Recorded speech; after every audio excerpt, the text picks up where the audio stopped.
दोस्तों आप देख रहे हैं लालटेन भोजपुरी और आप लोगों का एक बार फिर से लालटेन भोजपुरी चैनल पर स्वागत है।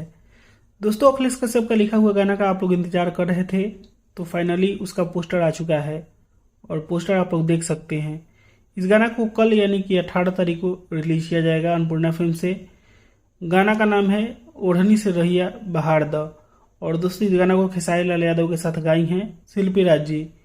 देवी गीत अखिलेश कश्यप का आ रहा है कल और इस गाना के म्यूजिक को बजाए हैं वी आर वर्मा जी। लिखे हैं अखिलेश कश्यप और उनके साथ एक और राइटर हैं मन्नू साहू जी। उन्होंने भी इस गाना को लिखा है, यानी कि दो राइटर मिलकर इस गाना को लिखे हैं। और दोस्तों पोस्टर आप लोग देख लिए, इसका शूटिंग गोरखपुर में हुआ था अभी रिसेंटली, आप लोगों ने फोटो भी देखा होगा।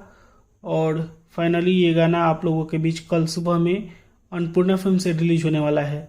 तो इसके लिए आप लोग तैयार रहिएगा और कमेंट करके बताइए कि आप लोगों को पोस्टर कैसा लगा। और इसी के साथ मैं इस वीडियो को यहीं पे ख़त्म करता हूँ। आप लोग इस वीडियो को लाइक करिएगा, शेयर करिएगा।